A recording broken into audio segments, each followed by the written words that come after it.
What is going on, guys? It's the PowerBar2 here. Every Pokemon fan has argued with one of his or her friends about which generation of Pokemon is the best. Some love the graphics of the new games, while others prefer the nostalgia of the originals. Everyone has their own opinion about which generation is actually the best.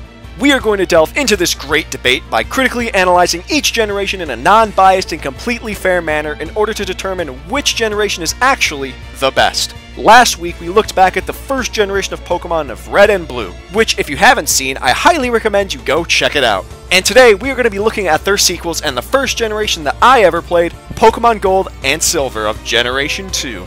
We will be grading each generation on a variety of categories. These categories include the Pokedex, the region, the story, the music, and any mechanics that were added to or were exclusive to that generation. Now, with all of that out of the way, let us find out the answer to the age-old question, how good was Generation 2 actually? Let us begin.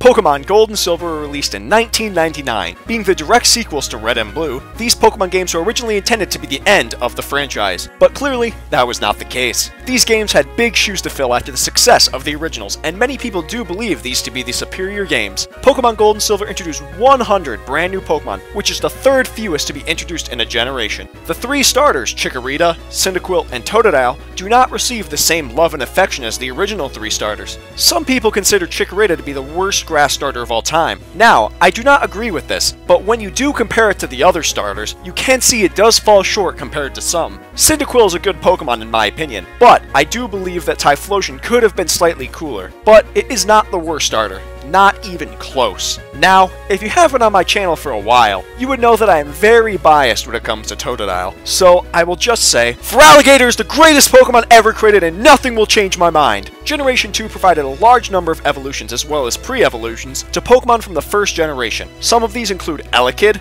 Magby, Smoochum, Steelix, Scizor, and Kingdra. There are some people out there that think that some of these evolutions are pointless, but I personally believe that all of these evolutions were warranted and all improve upon the original Pokemon. Along with these, Generation 2 also provided us with some exceptional original Pokemon, including Houndoom, Heracross, Donphan, and of course Tyranitar. Now, just as Generation 1 did, Generation 2 has its fair share of subpar Pokemon. While I was looking through the Pokedex for this video, there was one trend that I noticed which does bring the generation down in my opinion. Generation 2 has a large number of Pokemon that do not evolve or does not have a pre-evolution. There is a total of 20 Pokemon that are single-stage Pokemon. That is a fifth of the entire Pokedex, which is just shocking. Now, some of these Pokemon do receive either an evolution or a pre-evolution in later generations, but that does not change the fact that they were standalone Pokemon for an entire generation when they were introduced. Now, let's move on to legendaries. Pokemon Gold and Silver have a total of 6 legendaries, which is only one more than Generation 1 contained. These games were also the first to start the trend of Pokemon games having a legendary Pokemon on its box art, with Ho-Oh and Lugia. This is obviously a big deal, as the trend has been continued to this day. The legendary beast trio of Entei, Raikou, and Suicune also started the trend of roaming legendaries in Pokemon games. This means that these Pokemon move around the region, and you have to track them down in order to find them. Yes, many people, including myself, do not like these types of legendaries, but these were the first of their kind, so they deserve some credit for that. Lastly, we have Celebi. Not being feasibly obtainable in these games until they were released on the Virtual Console, Celebi is a fan favorite, and the mystery behind it and the Ilex Force was something that kids, like me, really had fun trying to figure out when we were growing up. But it does not help its grade, because it was not obtainable in the original games outside of Japan. Generation 2 had a lot to follow up after the monumental success of Pokemon Red and Blue, and it lived up to the hype. However, the Pokedex does not have nearly as much content as certain other generations, and much of its dex is full of single-stage Pokemon, which really doesn't add as much to the games. With all of this in consideration, Generation 2 receives a B for its Pokedex. Let's move on.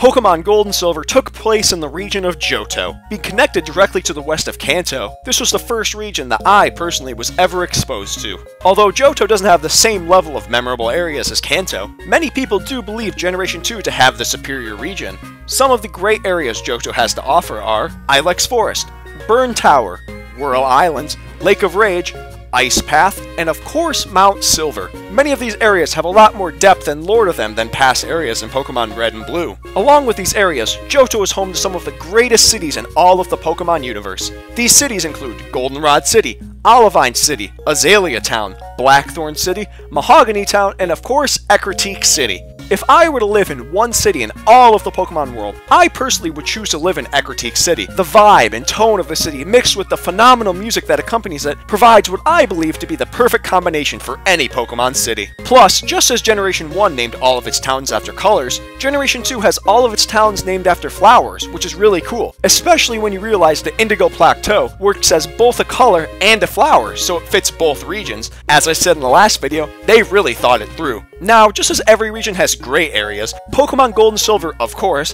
have some not as good locations as well. For example, Dark Cave is literally exactly what its name implies. It's a dark cave that's only purpose is to encourage you to obtain Flash, which is very pointless. Plus, Dark Cave is completely optional, just like some other areas. The legendary Pokemon locations Whirl Islands and Bell Tower are completely optional as well, which really doesn't make sense when they are the mascots for the entire games. However, to counteract these downfalls, Pokemon Gold and Silver allows you to travel to the Kanto region from Generation 1 as well. Many of the areas from these games have changed too. Pokemon Tower has turned into a radio tower, and Cinnabar Island has been completely destroyed. These games are still, to this day, the only Pokemon games that allow you to travel to more than one region. Plus the remakes, but they are essentially the same game. The fact that you can traverse through multiple regions is what makes these games fan favorites, and many people want a new game to have multiple regions as well. Every aspect of Kanto is added to the greatness of Pokemon Gold and Silver, especially because many of the bad areas are no longer required. To be specific, Mount Moon and Rock Tunnel are no longer required in these games because you do not need to travel the region in the same order as Generation 1. Plus, some of the lame roadblocks such as the cut tree in front of Lieutenant Surge's gym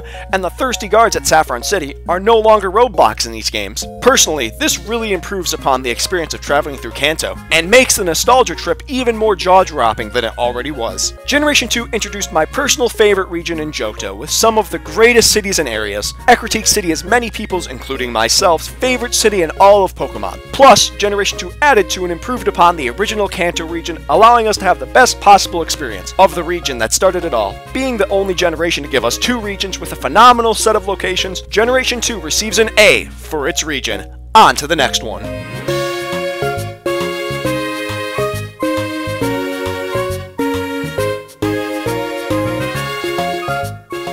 Pokemon Gold and Silver were the first Pokemon games to be direct sequels to a previous game. Taking place 3 years after the events of Red and Blue, the game follows a story of a new protagonist starting his, or her in Pokemon Crystal, adventure in New Barktown. Unlike Blue in Generation 1, your rival in these games has much more character development. He starts off as an evil little brat who steals his first Pokemon from Professor Elm, but as your journey continues, he begins to learn more and more. He never shows any care for his Pokemon, until Lance tells him he lacks that affection which will make him a better trainer. You finally see his growth when you battle him for the final time at the Pokemon League, when his Golbat has evolved into a Crobat. Golbat only evolves when it has reached maximum happiness with its trainer. Silver finally learned that to reach his full potential, he needed to love and care for his Pokemon, which really shows his character development. The gym leaders in these games are very similar to Generation 1 gym leaders in a few ways. For one, they are some of the most iconic gym leaders in all of Pokemon because they were some of the earliest to ever be created. Many people, including myself, grew up with these gym leaders as they imprinted an everlasting memory on us. Not a single gym leader uses the same type as Generation 1,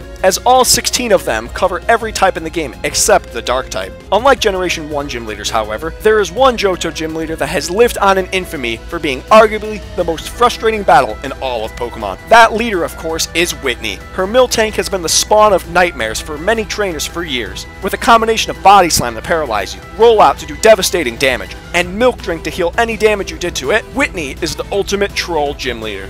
Now, similarly to Generation 1, many of the Generation 2 gym leaders do not have the same substance to them as future generations. However, they definitely have more to them than Generation 1. You see multiple of them outside their gyms and do extra tasks for them, such as healing Amphi the Ampharos for Jasmine and clearing the Dragon Challenge for Claire. They still don't have the same depth as future generations, but the bit they did add definitely makes the gym leaders seem more important than in Generation 1. Plus, the champion Lance helps you take down Team Rocket as well, making Lance more than just a powerful trainer, and actually having him show his true strength and desire to protect the region really makes for a more intricate story that we all enjoyed. Just like Generation 1, the evil team for these games is Team Rocket. Following the downfall of the organization from Pokemon Red and Blue, Team Rocket attempts a comeback in the Johto region with the rise of their admins. They try to rebuild the organization now that Giovanni has disbanded them, as they take over many locations across the Johto region, taking down Team Rocket and Slowpoke well, then teaming up with Lance to take them down in their hideout, and finally stopping the resurgence completely in the radio tower was one of the greatest continuations of the story that they could have possibly created. The parallels between them originally taking over Sylph Company to now taking over Goldenrod Radio Tower are striking and gives the same satisfaction as it did the first time.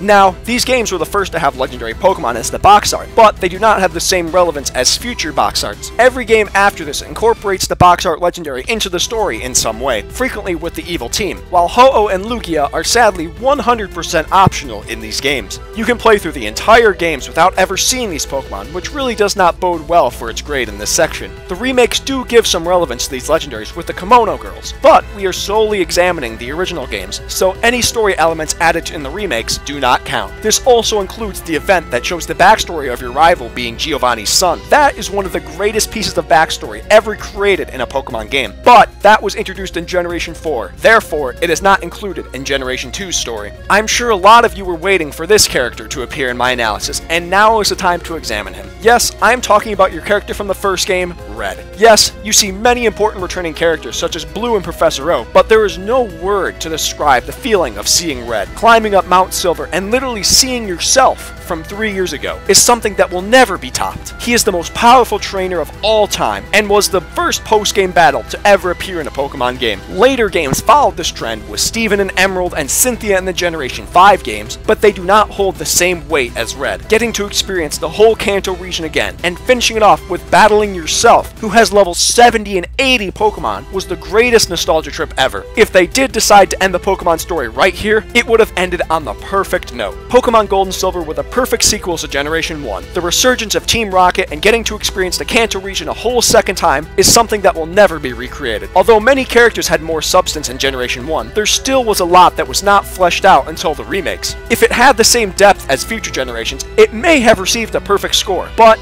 it does not. Still, these games have one of the greatest stories, and that cannot be understated. Generation 2 receives an A- for its story.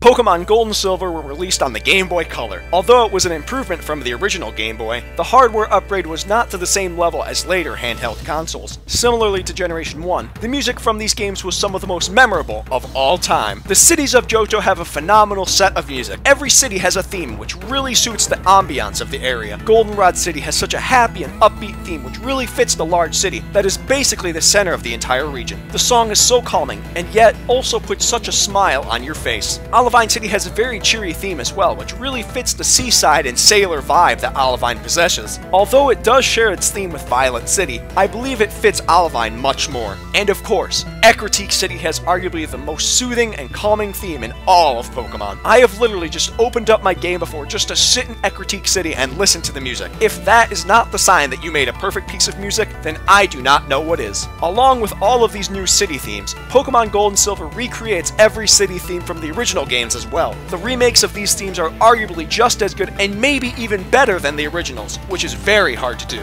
The battle themes are phenomenal as well. The Gym Leader theme is amazing, and many people believe that Lance or Red's theme is the best champion theme of them all. The slow build-up is so intimidating, especially when you're battling Red, as it really exemplifies the feeling that you were battling the most powerful trainer of all time. And just as there were remakes of the original city themes, all of the battle themes received remixes as well. They all carry the same style of the originals, with a new flavor flair that really improves upon them all. The most improved theme, in my opinion, is the Kanto Gym Leader theme. It is my personal favorite piece of music from these games, and really fits these gym leaders. Its fast-paced beginning is so frantic and just startles you to the point where you finally realize these gym leaders are not messing around. This was also the game where Team Rocket first had its iconic theme. Many people believe it first debuted in Red and Blue, but they only had the regular trainer theme in those games. They didn't actually have their iconic theme until these games came out, and I love it. And lastly, arguably the greatest rival theme for Silver appeared in these games. The beginning is very fast-paced to get you hyped up, and the entire theme just has this dark vibe that really fits his personality. If there was one theme that everyone can agree is amazing, it's this theme. Just like Generation 1, Pokémon Gold and Silver did not have the advantage of superior hardware that later generations had in terms of producing music, but that did not stop these games from having some of the greatest and most iconic themes of all time. Even though these themes have all been remastered in the remakes, we are solely basing this generation on the original games, which means we have to base its grade on the soundboard that the Game Boy Color gave us. Again, as much as I would love to give it a perfect grade, I cannot bring myself to do that because of the inferior quality of the music that these games had to work with. Generation 2 receives an A- for its music. Now let's move on to the final topic.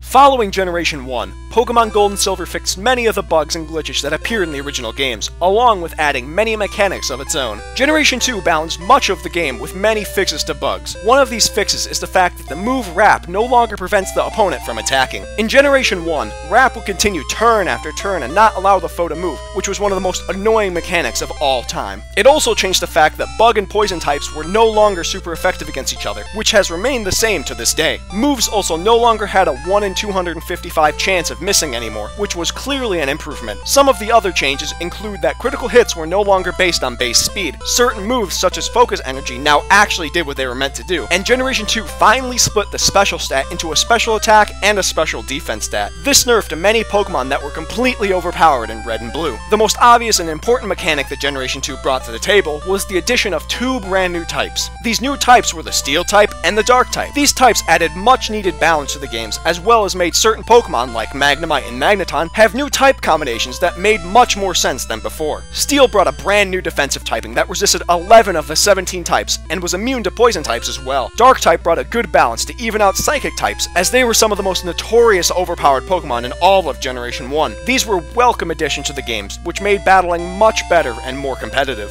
Another addition that was added that has changed games forever is the addition of shiny Pokemon. If you do not know, shiny Pokemon are an alternate color variation that every Pokemon possesses, which has a 1 in 8,192 chance of appearing. The color changes were based on a palette swap, which means that some Pokemon received great shiny variations, while others were not so satisfactory. This feature was displayed at the Lake of Rage when you are required to encounter a shiny red Gyarados. The game tries to explain it by saying that the reason it's red is because the Magikarp are evolving prematurely, but it's really just a shiny Pokemon. The shininess of a Pokemon was determined by the Pokemon's IVs. If a Pokemon's speed, defense, and special IVs are all 10, and its attack IV is either 2, 3, 6, 7, 10, 14, or 15, the Pokemon will be shiny. This also means that shiny Pokemon have a higher chance of producing another shiny Pokemon when breeding, since it passes down its IVs. This is not the case in later generations, as the requirements to be shiny were changed in Generation 3. This change was so small, but it has created an entire community of Pokemon fans who play the games just to hunt for shiny Pokemon. Without this addition, many Pokemon fans may not be here today. Another addition that these games made was the addition of a day and night cycle. Obviously, Generation 1 did not have a day and night cycle, and every game since these has had one as well. Generation 7 even based their entire games around these, which just shows how important of a feature this actually was. One tiny last change to these games that was only added in Pokemon Crystal was the addition of being able to choose a female character. There are many Pokemon fans that are girls who could never identify with the playable character until now, and it helped make more fans who were girls. This was such a small addition,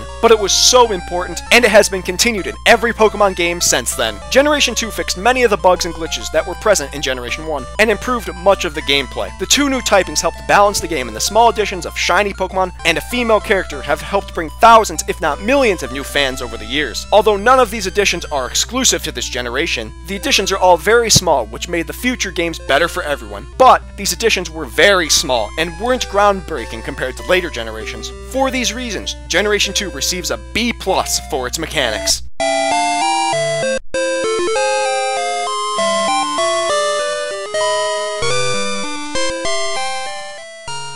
Generation 2 was the perfect sequel to the original Pokémon games. It is many people's favorite Pokémon games, and the games still hold up to this day. We have analyzed these games, and it has received a B for its Pokédex, an A for the region, an A- for the story, an A- for its music, and a B+ for its game mechanics. So how good was Generation 2 actually?